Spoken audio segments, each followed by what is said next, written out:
Mateus 28. Interessante, irmãos, que até mesmo o assunto dessa noite não foge ao que nós já ouvimos. Eu me lembro que há cerca de um ano atrás, eu estive aqui na IPVO, aliás, pouco mais de um ano, e era a ocasião em que nós estávamos conversando aqui, eu e o conselho, sobre a possibilidade da nossa vinda com a família para a IPVO, e eu me lembro que eu preguei Mateus 28, no culto no domingo à noite.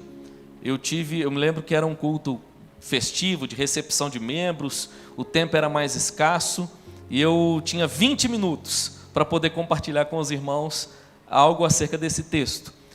Mesmo já tendo pouco tempo naquela ocasião, eu quero te dizer que nessa noite a minha reflexão vai ser um pouco diferente. Naquela ocasião, eu falei um pouco sobre a realidade da igreja. Quando eu olho para Mateus 28, algo que me salta aos olhos é o fato de que Jesus havia designado aos seus discípulos para que eles se reunissem em um lugar específico e disse que ele iria ter com eles. E eu entendo que ali nós temos um primeiro ajuntamento pós-ressurreição de Cristo, do que nós conhecemos como igreja. E algumas marcas dessa igreja, desde os seus primórdios, me saltam aos olhos ali. Foi esse o meu tema, o meu assunto lá atrás. Eu mostrei, por exemplo, como a igreja é marcada pela adoração. A igreja do Senhor Jesus tem como marca fundamental o povo que Deus reuniu para adorar o seu nome. Igreja não é lugar de entretenimento, igreja não é lugar da gente perder tempo com outras coisas, que tem o seu lugar dentro da vida do cristão, em um determinado momento da sua vida. Mas aqui é o lugar de nós adorarmos a Deus, é o lugar de nós exaltarmos a Cristo. O texto fala que quando eles viram a Jesus, eles o adoraram, está lá no verso 17. O texto diz que muitos o adoraram, mas ao mesmo tempo o texto diz que alguns duvidaram. Aqui certamente o texto está mencionando Tomé e mais alguns entre eles. E eu destaquei o fato da igreja ser o lugar da manifestação da graça de Deus. A igreja é o lugar onde cabem pessoas com dúvida. Na igreja há espaço para aqueles que duvidam. Na igreja, ou a igreja é o lugar onde aqueles que têm dúvidas recorrem justamente para que sejam ensinados na palavra de Deus e as suas dúvidas sejam sanadas. Que Deus nos dê a graça como igreja a não perder isso de vista, que a IPVO seja sempre um lugar de graça, não um lugar de uniformização, de achar que todo mundo tem que estar no mesmo padrão para servir a Deus. Na verdade, a Bíblia diz que Deus nos traz em uma condição muitas vezes deplorável, mas a beleza do Evangelho é que aqui na igreja a nossa vida é mudada pouco a pouco. E aquele que tem um encontro com Cristo, então, é transformado de dentro para fora. Mas guarde isso, viu? Aqui há espaço para pessoas com deficiência, com fraquezas. Aqui há espaço para as pessoas que estão lutando contra o pecado. A igreja é lugar para isso. Se não for igreja, irmãos, onde será? E eu destaquei aqui também o fato de que a igreja é o lugar da missão. É o lugar onde Deus reúne pessoas para realizar uma missão. E é mais ou menos nesse ponto agora que eu quero me voltar com você então para o texto. Mateus 28, a partir do verso 18. Diz assim a palavra de Deus. Jesus, aproximando-se, falou-lhes dizendo: toda autoridade me foi dada no céu e na terra. Ide, portanto, fazei discípulos de todas as nações, batizando-os em nome do Pai, e do Filho, e do Espírito Santo, ensinando-os a guardar todas as coisas que vos tenho ordenado. E eis que estou convosco todos os dias, até a consumação dos séculos. Texto belíssimo, irmãos. E que Deus nos abençoe e aplique a sua palavra ao nosso coração. Nos edifique, nos fortaleça, nos transforme, nos encoraje, nos exorte e que saiamos daqui transformados pela presença do Senhor e pela palavra de Deus em nome de Jesus. Amém. Quando nós então olhamos para esse texto, irmãos, nós nos voltamos para esse bloco especificamente sobre a realidade da missão. Você já deve ter lidado com essa palavra em outros contextos. Por exemplo, há uns anos atrás, nós tivemos um filme que popularizou no nosso país E uma das frases que viraram marca desse filme era: missão dada é missão cumprida. E quando você olha para essa realidade, então, policial, a realidade lá do BOPE e tudo mais, você provavelmente vai se lembrar de uma frase como essa. Eu, quando penso sobre isso, eu me lembro de algumas outras histórias que eu já vivi e ouvi por aí. Uma delas, a minha mãe me contou certa vez uma história acerca do meu irmão mais velho. Meu irmão é 6 anos mais velho do que eu. À época, provavelmente, eu ou não era nascido ou era ainda um bebê. Eu acho que ele tinha cerca de 6 anos de idade, 7 anos. E nós morávamos em um prédio lá em Belo Horizonte. E havia uma mercearia, um mercado de frente. E minha mãe conta que pegou um dinheiro. À época também era dinheiro, hoje em dia a gente só está usando meios digitais. Mas ela colocou um dinheiro na mão do meu irmão e falou assim: Giuliano, vai ali no mercado e compra para mim uma farinha. E com o troco, você pode comer um doce. O menino saiu para comprar a bendita da farinha. E nada do menino voltar. Depois de um tempo significativo, a mãe começa a ficar preocupada. Dona Leda, minha mãe, então desce o prédio para ir saber o que está acontecendo. Não lembro se foi ela ou se foi o meu pai. E quando eles atravessam, ou quando eles saem do prédio, eles já se deparam com a cena daquela criança sentada no murinho, do lado da mercearia, balançando as suas pernas e se deliciando com o doce. E ela então atravessou e falou: meu filho, a farinha que eu pedi, eu preciso terminar o almoço. E ele pôs a mão na testa e falou: não, mãe, eu esqueci que era farinha. Comprou só o doce e estava ali se deliciando. É comum isso acontecer no universo das crianças. É comum nós, às vezes, em outras dinâmicas da vida, nos pegarmos dessa forma. Mas se tem uma área, meu irmão, em que nós não podemos falhar, é naquilo que diz respeito àquilo que Deus nos ordenou, a missão que nós recebemos do próprio Deus. Precisamos nos atentar para as suas palavras, precisamos avaliar a nossa vida e precisamos conformar a nossa vida à missão que o Senhor confiou a nós.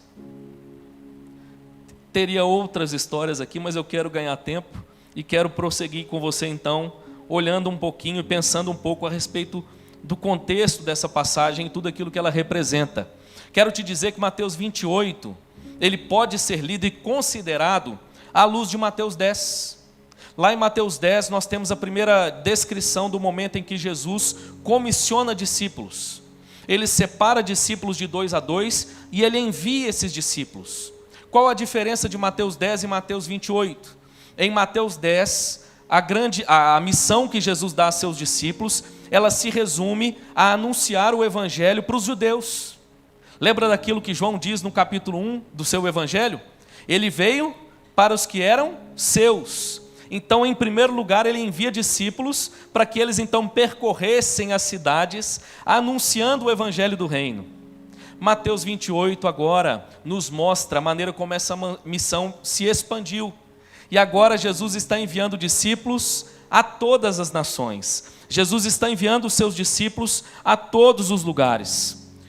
R.C. Sproul diz o seguinte, comentando essa passagem: fica evidente na grande comissão que o propósito de Deus, guarde isso, meu irmão, é o evangelho todo, por toda a igreja, em todo o mundo, a toda criatura. E ele ainda completa dizendo: Jesus não dá aos seus discípulos uma grande sugestão, mas uma grande comissão. Não é algo como se Jesus tivesse uma grande ideia e virasse agora para os seus discípulos e dissesse assim: puxa vida, olha que ideia legal que eu tive, o que vocês acham? Não, irmãos, precisa ficar muito claro para nós que aqui há uma ordem de Jesus dada a todos os seus discípulos. Mateus 28 não se resume àqueles que estavam ali na Galileia reunidos.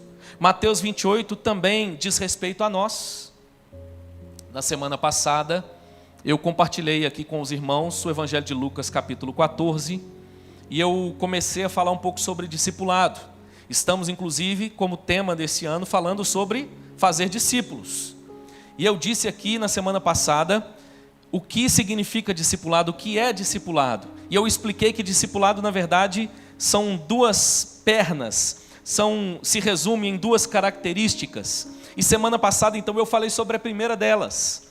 Na semana passada eu disse que o discipulado cristão significa a imitação de Cristo.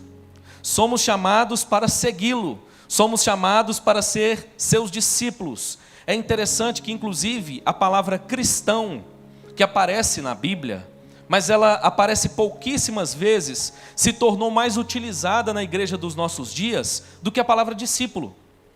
No entanto, quando nós olhamos para a palavra de Deus, é essa palavra que aparece mais recorrente. E eu entendo, irmãos, que se a Bíblia dá determinada ênfase a um termo, a uma palavra, nós também deveríamos ver da mesma forma. E por que a Bíblia escolhe essa palavra? Porque ela é carregada de sentido. É comum que quando nós ouvimos sobre discipulado, nós imaginemos uma sala de aula. Nós pensamos em um mestre ministrando algo ali dentro da sala de aula, as pessoas tomando nota acerca do que ele fala, acerca de um discurso, e elas então maravilhadas com o que ele está dizendo. Mas quando nós olhamos para o discipulado, ele tem uma característica um pouco diferente. Eu disse para os meninos que é melhor a figura de uma grande expedição. Pense em uma grande expedição. Você em um lugar assim de mata fechada, um lugar cercado, e você de repente precisando de alguém para te guiar, para sair desse contexto. A figura é um pouco mais parecida, porque essa é a nossa condição à parte de Deus. Quando nós olhamos para as Escrituras do Antigo Testamento, nós vemos que o Deus Criador criou todas as coisas no estado de perfeição, mas que nós, seres humanos, nos rebelamos contra Deus. E a maneira como Deus graciosamente agora oferece redenção aos seres humanos, não é a distância mandando um recado, não é a distância mandando uma mensagem, mas quando nós olhamos para o Evangelho, nós percebemos a beleza daquele que se fez carne e habitou entre nós, cheio de graça e de verdade. A sua glória se manifestou entre nós. E olha que interessante, ele vem até nós e ele nos convida então a segui-lo. A ideia então é que nós devemos imitar a Cristo.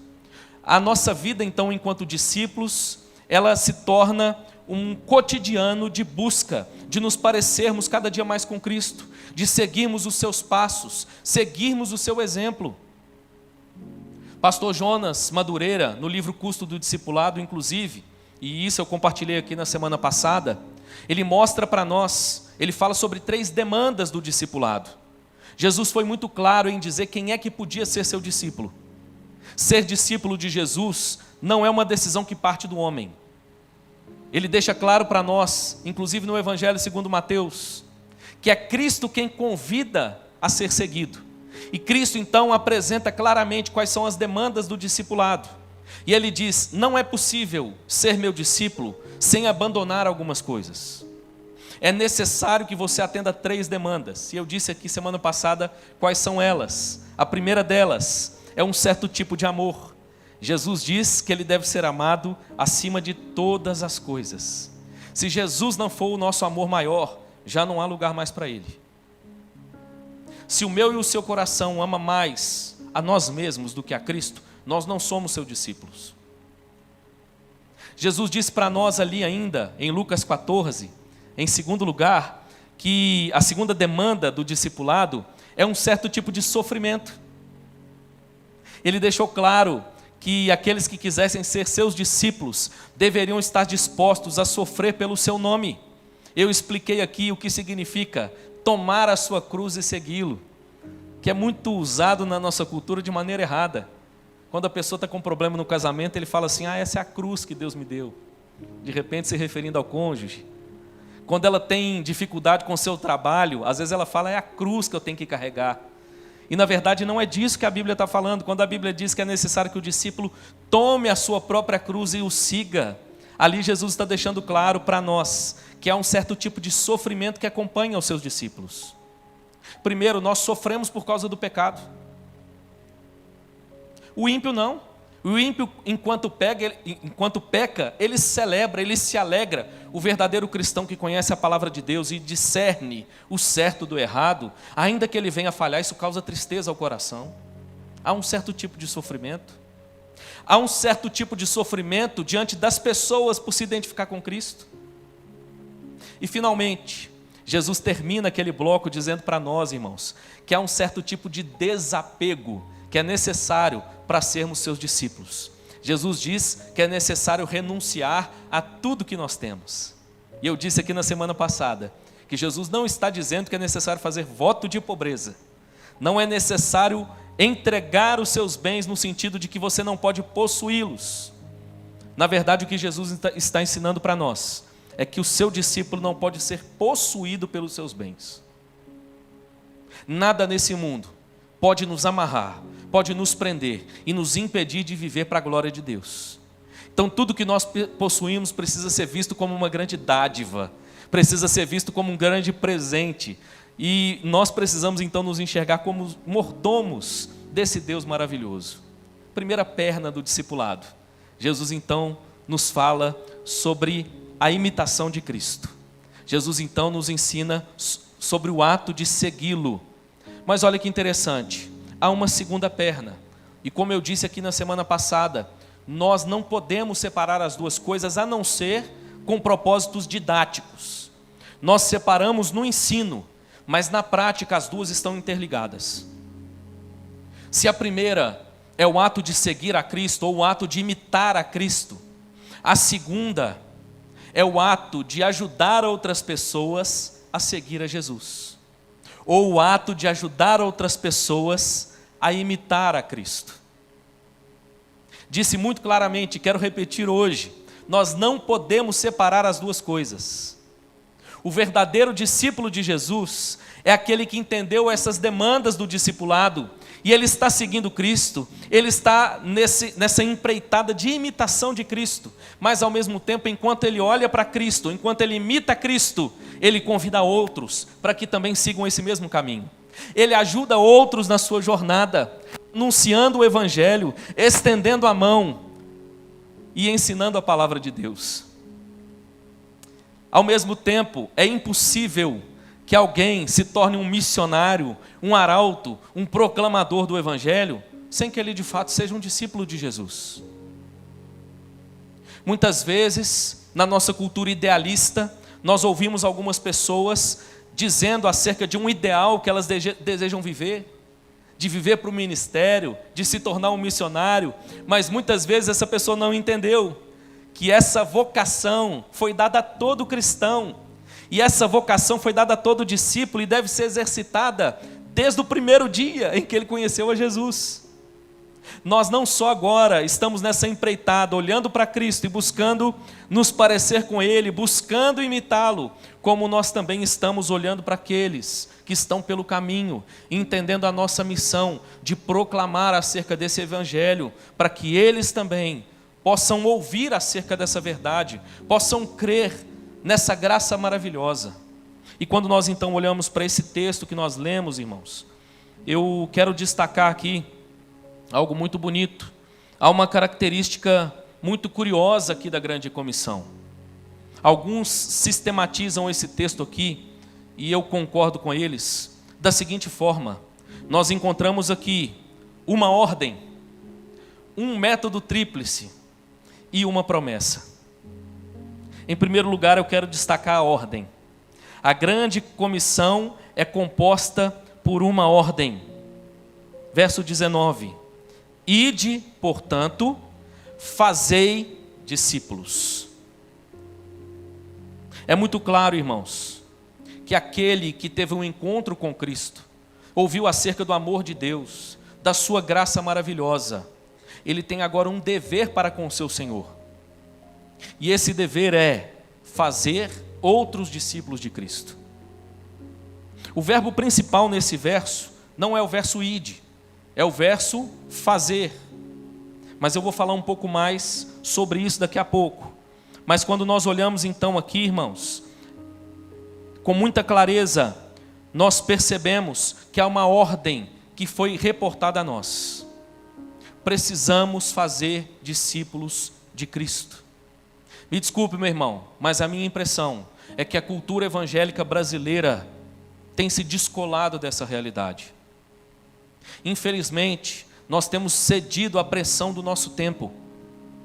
Quando nós estudamos, como meus alunos no centro aí viram nessa semana, um pouco sobre a pós-modernidade, Nós vamos ouvir, por exemplo, filósofos, pensadores, como Zygmunt Bauman, falando sobre relacionamentos líquidos e falando sobre a maneira como tudo, na verdade, se torna líquido na pós-modernidade. Quando ele fala sobre relacionamentos líquidos, eu usei uma figura aqui para os irmãos. Eu disse o seguinte: imagine uma pedra de gelo.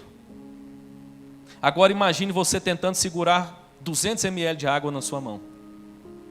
É mais ou menos o que Zygmunt Bauman identifica que aconteceu com os relacionamentos na pós-modernidade. Os relacionamentos não duram, são superficiais. Mas sabe o que ele diz em outros livros? Que isso se aplica também à religião. E aqui, claro, uma percepção mais ampla. Nós vivemos um tempo, então, onde alguns estudiosos vão dizer que se tornou proeminente, de destaque, a religião de mercado. E assim como na pós-modernidade, a gente vai ao shopping com a família, foi a figura que eu usei para os irmãos aqui na quarta-feira, e é muito legal quando a gente vai na praça de alimentação. Eu sou casado e tenho 3 filhas. A praça de alimentação é aquele lugar onde você vai e cada um escolhe o que quer comer. De repente o marido chega e fala assim: eu quero comer uma pizza. A esposa olha e fala assim: não, eu quero comer comida japonesa. E os filhos olham e dizem assim: não, eu não quero nem pizza nem comida japonesa, eu quero batata frita com hambúrguer. Geralmente é assim, né? E de preferência só a batata e um sorvete na sequência. Tem tanta coisa ali sendo ofertada e cada um satisfaz o seu próprio desejo. Mas infelizmente a gente está olhando para o Evangelho e fazendo a mesma coisa. Achando que a gente vai escolher a igreja baseado no discurso que satisfaz a nossa alma. E muitas vezes nós pastores temos cedido à pressão. E temos barateado o Evangelho. Ensinado ou falado apenas aquilo que massageia o ego, aquilo que alivia a alma. Deixa eu te dizer uma coisa com muita clareza: o Evangelho também faz isso. Para a alma aflita, como nós cantamos nessa noite, para a alma sedenta, Jesus Cristo é a água viva. Mas guarde isso, meu irmão, o Evangelho também toca lá no profundo da alma e expõe as nossas mazelas e nos desafia a um compromisso com Deus. Sabe qual é o compromisso? Nós poderíamos resumir nessa noite: o compromisso de imitar a Cristo, ao mesmo tempo em que ajudamos outras pessoas nessa jornada de imitação. Temos um dever, recebemos uma ordem e não podemos negligenciá-la. É interessante, irmãos, como que nós nos desconectamos dessa realidade. A experiência que eu compartilhei aqui com o pastor nessa noite, eu estive no sertão do Pernambuco, lá quase na divisa com o Piauí, em 2003 pela primeira vez. Jovem criado na igreja, desde os 3 anos, aquela ocasião eu estava com 23. E eu preciso confessar uma realidade. Foi a primeira vez em que eu compartilhei o Evangelho do início ao fim, de maneira clara, objetiva e direta com uma pessoa. Até então, eram partes do Evangelho que eram compartilhadas aqui e ali. Mas eu estou te dizendo isso não para te trazer um peso, mas para te dizer o que aconteceu comigo. Ali eu vivi uma das melhores experiências da minha vida. Era como se eu sentisse o meu coração pulsando. Era como se eu percebesse a realidade de Deus mais perto de mim. Sabe por quê, meu irmão? Porque naquele momento eu estava vivendo aquilo pelo que Deus me criou. Ele me criou para a sua glória. Ele me criou para servi-lo. Ele te criou para imitá-lo, mas também para ajudar outras pessoas nessa jornada. Lembre-se disso, meu irmão. Nós recebemos de Deus uma ordem. Nós recebemos de Deus uma missão. E essa missão é fazer discípulos. Pastor, o senhor está dizendo que a partir de agora, então, eu preciso pregar o Evangelho de maneira clara com todo mundo, aonde eu estiver. Quem dera. Mas nem sempre nós teremos oportunidade para isso. Mas eu quero te dizer que você talvez pode perceber a sua vida dentro de uma realidade mais ampla. E você pode perceber como que em pequenos gestos você pode intencionalmente ser usado para a glória de Deus, para que pequenos passos sejam dados na direção de ajudar pessoas a seguir a Jesus. Eu quero te desafiar, meu irmão, na sua profissão mesmo, no lugar onde você está, com as pessoas que estão ao seu redor, perceber que nos mínimos detalhes você pode não só prosseguir na imitação de Cristo, como ajudar outras pessoas a fazê-lo. De repente alguém que se decepcionou com a igreja, e às vezes ele tem até razão, viu? A igreja também é um lugar de pessoas falhas e onde nós podemos nos decepcionar. Aliás, o que nos faz igreja não é o fato de sermos perfeitos, é exatamente o contrário. É o fato de nós reconhecermos que somos pecadores e precisamos desesperadamente da graça de Deus. Algumas pessoas acham que nós pensamos que aqui dentro estão os melhores. Não, é exatamente o contrário. Jesus disse que são os doentes que precisam de médico. Aqui estão os doentes, que já reconheceram a gravidade da sua doença e entendem que não tem outra a quem recorrer, senão ao próprio Cristo. E de repente, irmãos, do lado de fora, lidando com as pessoas, nos nossos afazeres, nós podemos ser um instrumento para, através de pequenos gestos, pequenos passos, ajudar essas pessoas a entenderem essa graça maravilhosa de Deus. Eu quero te incentivar nessa noite a sair daqui pensando sobre isso. Mas como eu disse, nós ouvimos acerca de uma ordem. Essa ordem então é: fazei discípulos. Mas em segundo lugar, nós ouvimos aqui também em Mateus 28, 18 a 20, acerca de um método tríplice. Deus escolheu um método quando nós falamos em fazer discípulos. E Ele então nos apresenta aqui esse método tríplice. Primeiro, Ele diz que nós precisamos ir. Como eu disse, o verbo principal é fazer discípulos. Mas a palavra que está aí traduzida como ide, ou como alguns gostam de dizer, poderia ser traduzida como indo, denota o fato de que nós precisamos intencionalmente nos relacionar com as pessoas. Tem gente que muda o sentido do ide para indo, mas me parece, irmãos, que para acalmar um pouco o desconforto do nosso coração, quando nós não nos importamos com a grande comissão. E parece que a ideia é mais ou menos o seguinte: não, se você por acaso for, e de repente tiver oportunidade, Deus te levar, aí lá onde você estiver, você proclama o Evangelho. Não é isso que Jesus está dizendo aqui. O que Jesus está dizendo é que há uma ação intencional da igreja. Claro, irmãos, Jesus não está dizendo que todos precisam abandonar a sua família, abandonar a casa e a cidade onde moram, para proclamar o Evangelho nos confins da terra. Não necessariamente. Mas a ideia é que quando você acorda na segunda-feira, mais do que acordar com preguiça, porque está iniciando a semana de trabalho, e tomar aquele café preguiçoso, e você então ajeita as coisas para sair para o trabalho, lembre-se disso, meu irmão.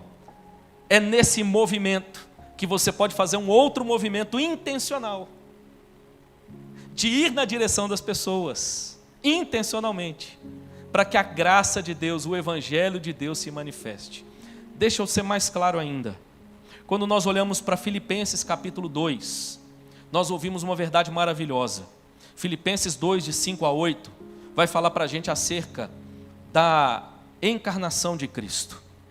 Filipenses 2, 5 a 8 diz assim: tende em vós o mesmo sentimento que houve também em Cristo Jesus, pois ele, subsistindo em forma de Deus, não julgou como usurpação ser igual a Deus, antes a si mesmo se esvaziou, assumindo a forma de servo, tornando-se em semelhança de homens, e reconhecido em figura humana, a si mesmo se humilhou, tornando-se obediente até a morte, e morte de cruz.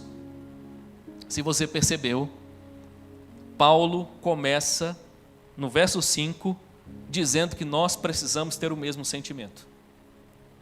Paulo começa dizendo no verso 5 que nós precisamos imitar a Cristo. no que nós acabamos de ouvir.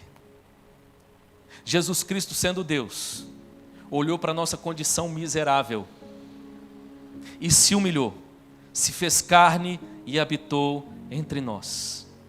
Há um movimento intencional de Deus. E eu e você, meu irmão, de certa forma, somos desafiados para um movimento encarnacional. Um movimento intencional na direção das pessoas, dentro da realidade que elas vivem, em meio às mazelas que elas experimentam na sua própria vida. Mas um movimento que não é um movimento de juízo em primeiro lugar, ele é um movimento de graça. Você está cercado, meu irmão, de pessoas que sofrem. Você está cercado de pessoas aprisionadas nos seus pecados. Guarde isso. O Senhor te escolheu para que você fosse enviado para intencionalmente manifestar a sua graça a essas pessoas. O método de Deus diz respeito a enviar. Assim como o Filho foi enviado, eu e você somos enviados. Comece a ser mais intencional nos seus relacionamentos, a perceber as pessoas que estão ao seu redor, a perceber o lamento, a queixa, a perceber a aflição, o sofrimento. Eu quero te dizer que você vai perceber grandes oportunidades ao seu redor. Grandes oportunidades para levar o bálsamo de Gileade para aqueles que estão sofrendo.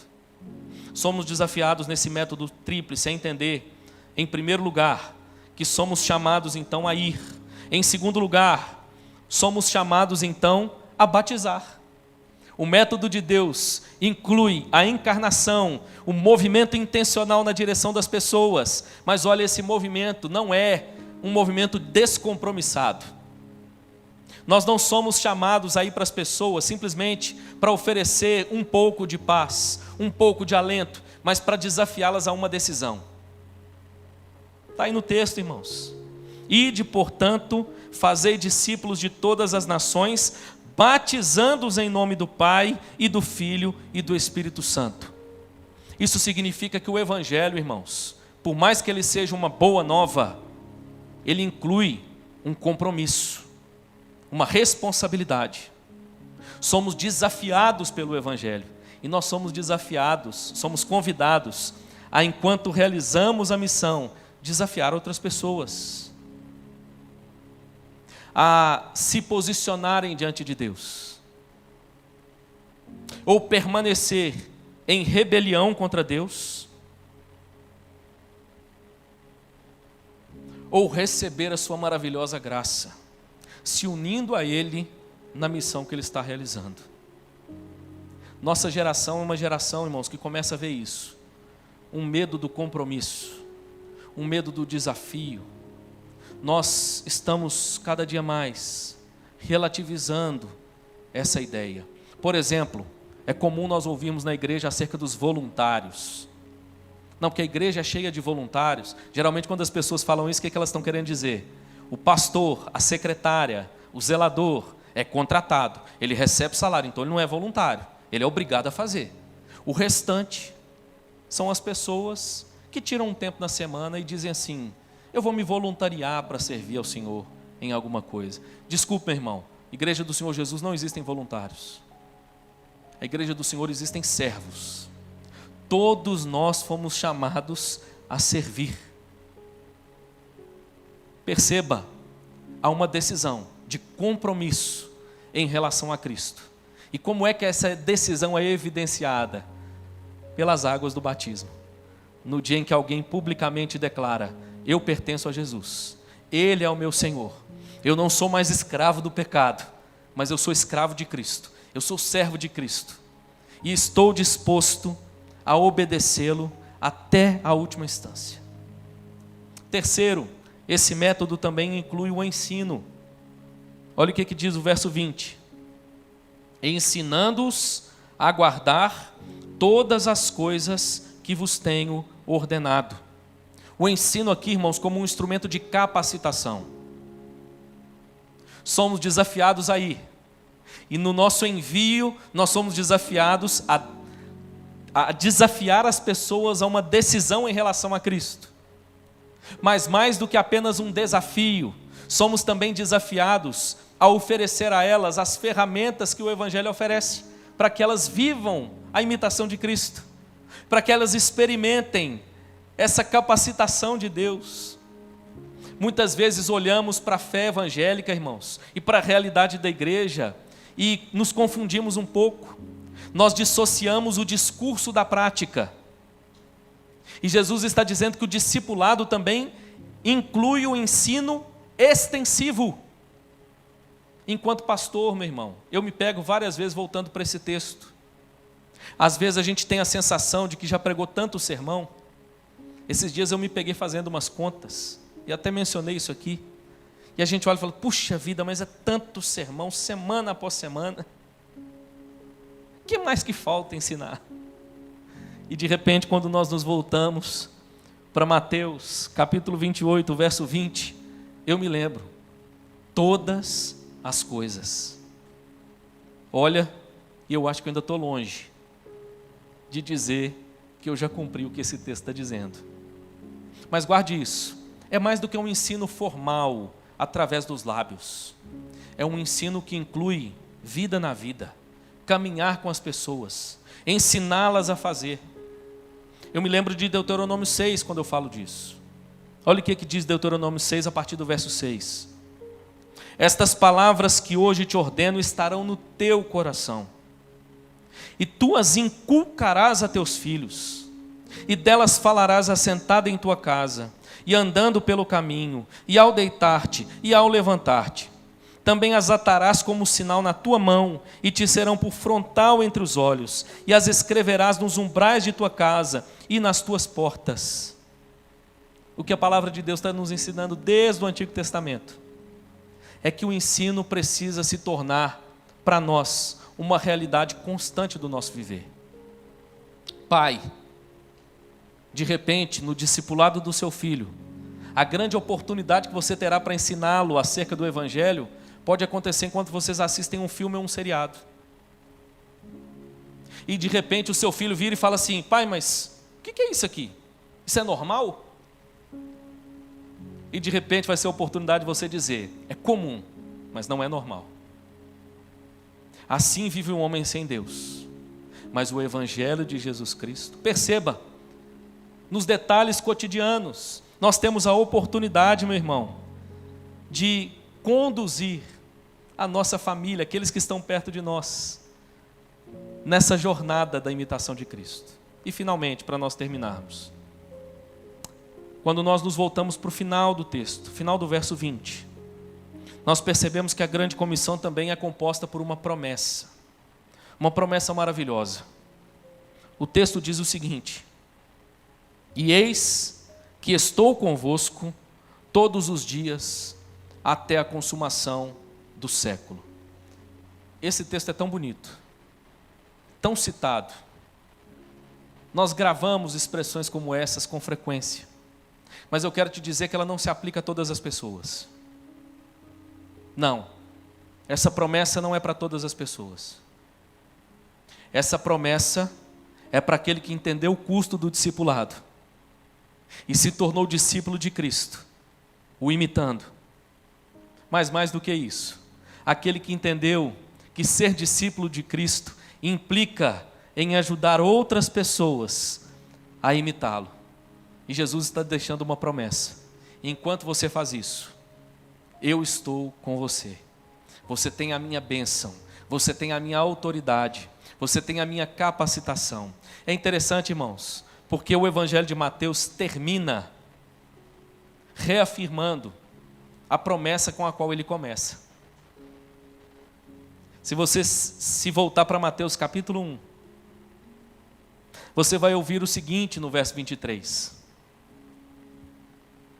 Eis que a virgem conceberá e dará à luz um filho, e ele será chamado pelo nome de Emanuel, que quer dizer Deus conosco.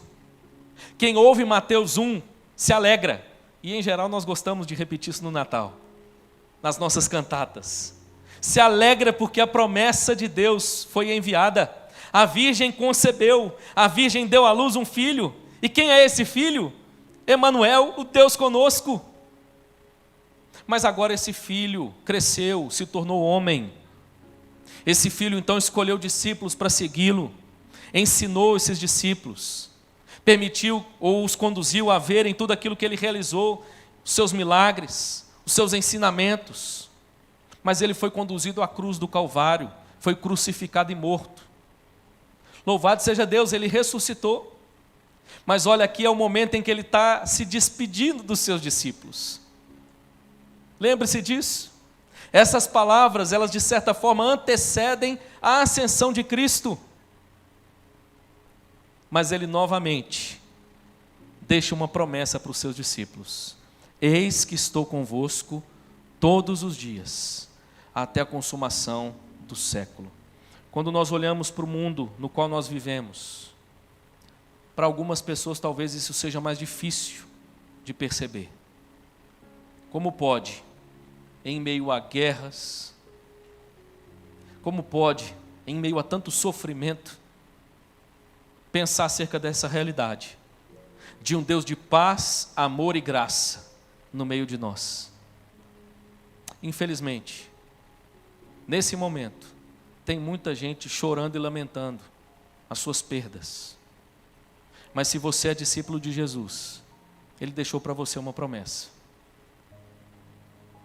A igreja do Senhor Jesus nos últimos dias, a palavra de Deus diz que ela enfrentará grande perseguição.